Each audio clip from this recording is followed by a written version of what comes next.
Hello Mark, my name is Sandy. My number is 53. How to Make Hard Choices by Ruth Chang. Think of a hard choice you will face in the near future. It might be between two careers, artist and accountant, or places to live, the city or the country, or even between two people to marry. You could marry Betty or you could marry Lolita. Or it might be a choice about whether to have children, to have an alien parent moving with you, to raise your child in a religion that your partner lives by, believes you could, or whether to donate your life savings to charity. Chances are the hard choice you thought of was something big, something momentous, something that matters to you. Hard choices seem to be occasions for agonizing, hand-wringing, the gnashing of teeth. But I think we've misunderstood hard choices and the role they play in our lives. Understanding hard choices uncovers a hidden power each of us possesses. What makes a choice hard is the way the alternatives relate. In any easy choice, one alternative is better than the other. In a hard choice, one alternative is better in some ways, the other alternative is better in other ways, and neither is better than the other overall. You agonize over whether to stay in your current job in the city or uproot your life for a more challenging work in the country because staying is better in some ways, moving is better in others, and neither is better than the other overall. We shouldn't think that all hard choices are big. Let's say you are deciding what to have for breakfast. You could have high fiber bran cereal or a chocolate donut. Suppose what matters in the choice, in tastiness and healthfulness. The cereal is better for you, the donut tastes way better, but neither is better than the other overall, a hard choice. Realizing that small choices can also be hard may make big hard choices seem less intractable. After all, we image to figure out what to have for breakfast, so maybe we can figure out whether to stay in the city or uproot for the new job in the country. We also shouldn't think that hard choices are hard because we are stupid. When I graduated from college, I couldn't decide between two careers, philosophy and law. I really love philosophy. There are amazing things you can learn as a philosopher, and all from the comfort of an armchair. But I came from a modest immigrant family, where my idea of luxury was having a pork tongue and jelly sandwich in my school lunchbox. So the thought of spending my whole life staying around in armchairs just thinking, well, let's jump it as the height of extravagance and frivolity. So I got down my yellow pad, I drew a line down the middle, and I tried my best to think of the reasons for and against each alternative. I remember thinking to myself, if only I knew what my life in each career would be like. If only God or Netflix would send me a DVD of my two possible future careers, I'd be sad. I'd compare them side by side. I'd see that one was better and the choice would be easy. But I got no DVD, and because I couldn't figure out which was better, I did what many of us do in hard choices. I took the safest option, fear of being an unemployed philosopher led me to become a lawyer, and as I discovered, lawyering didn't quite fit. It wasn't who I was, so now I'm a philosopher and study hard choices.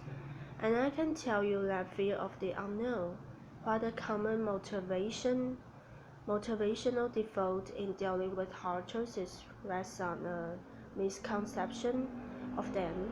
It's a mistake to think that in hard choices, one alternative really is better than the other. But we're too stupid to know which, and since we don't know which, we might as well take the least risky option. Even taking two alternatives side by side with full information, a choice can still be hard. Our choices are hard not because of us or our ignorance, they are hard because there is no best option. Now, if there's no best option, if the scales don't tip in favor of one alternative over another, then surely the alternatives must be equally good. So maybe the right thing to say in hard choices is that they are between equally good options. But that can't be right. If alternatives are equally good, you should just flip a coin between them, and it seems a mistake to think. Here's how you should decide between careers, places to live, people to marry. Flip the coin. There's another reason for thinking that hard choices aren't choices between equally good options. Suppose you have a choice between two jobs. You could be an investment banker or a graphic artist. There are various things that matter in such a choice, like the excitement of the work, achieving financial security, having time to raise a family, and so on. Maybe the artist's career puts you on the cutting edge of new forms of pictorial extraction. Maybe the banking career puts you on the cutting edge of new forms of financial manipulation. Imagine the two jobs however you like so, that neither is better than the other. Now suppose we improve one of them a bit. Suppose the bank, when you add $500 a month to your salary, does the extra money now make the bank job better than the artist one? Not necessarily. A higher salary makes the banking job better than it was before, but it might not be enough to make being a banker better than being an artist. But if an improvement in one of the jobs doesn't make it better than the other, then the two original jobs could not have been equally good. If you start with two things that are equally good, and you improve one of them, it now must be better than the other. That's not the case with options in hard choices. So now we've got a puzzle. We've got two jobs, neither is better than the other, nor are they equally good. So how are we supposed to choose? Something seems to have gone wrong here. Maybe the choice itself problematic and comparison is impossible. But that can be right. It's not like we're trying to choose between two things that can be compared. We're weighing the merits of two jobs. After all, not the merits of the number 9 and the plane of fried eggs. A comparison of the overall merits of two jobs is something we can make and one we often do make. I think the puzzle arises because of an unreflective assumption we make about value.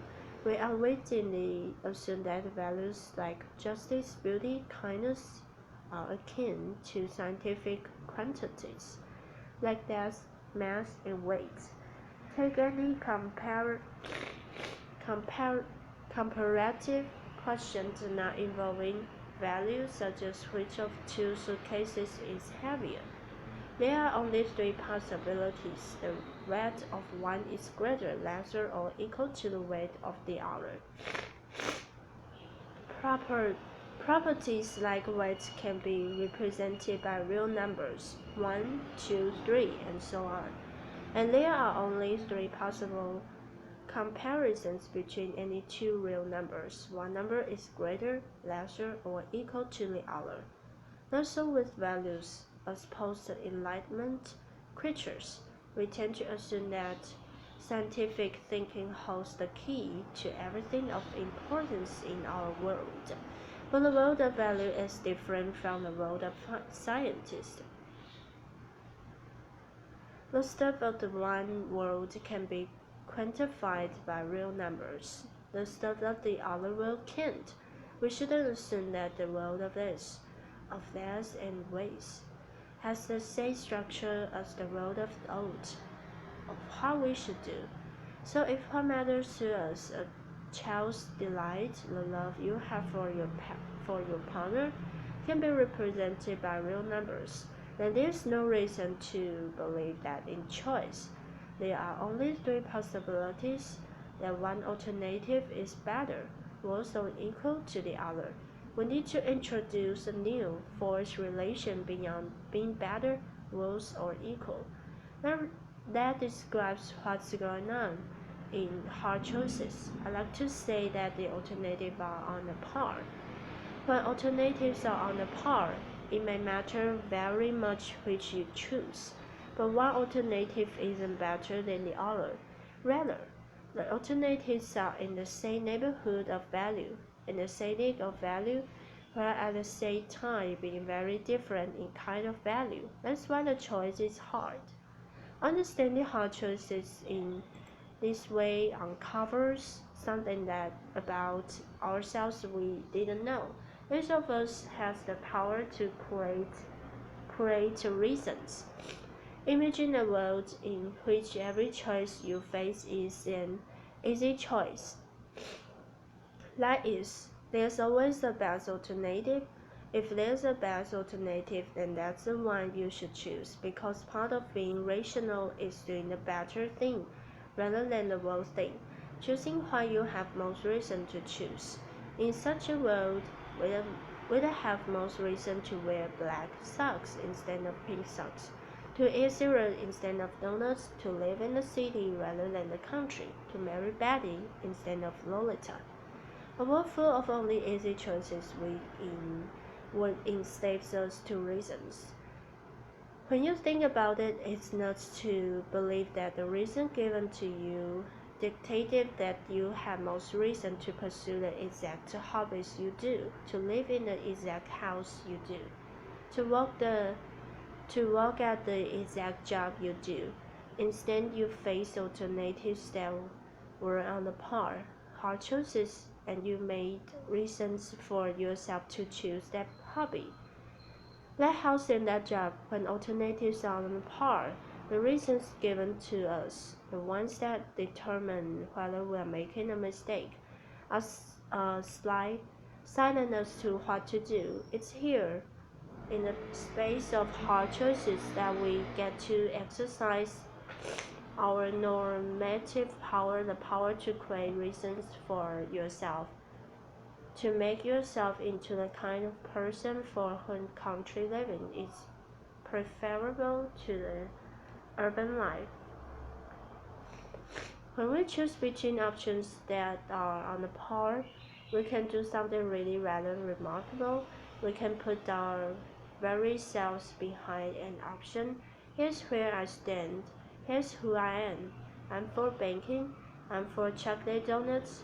This responding hard choices is a rational response, but it's not dictated by reasons given to us.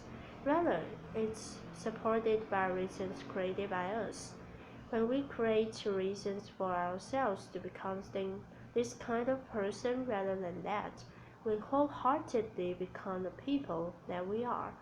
You might say that we become the authors of our own lives.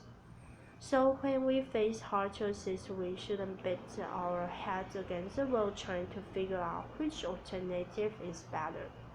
There is no best alternative. Instead of looking for reasons out there, we should be looking for reasons in here. We are not to be. You might decide to be a pink sock wearing, cereal loving, country living banker, and I might decide to be a black sock wearing, urban, donut loving artist. How we do in hard choice is very much up to each of us. Now, people who don't exercise their normative powers in hard choices are drifters. We all know people like that. I drifted into being a lawyer. I didn't put my agency behind lawyering. I wasn't for lawyering. Drifters allow the world to write the story of their lives. Let that mechanisms of reward and punishment pass on the head, fear, the easiness of an option to determine what they do. So the lessons of hard choices reflect on what you can put your agency behind, on what you can be for, and through hard choices become that person. Far from being sources of agony and dread, hard choices are precious opportunities for us to celebrate what is special about the human condition. Then the reasons that govern our choices are correct or incorrect sometimes run out, and it is here, in the space of hard choices, that we have the power to create reasons for ourselves to become the distinctive people that we are. And that's why hard choices are not a curse, but a godsend.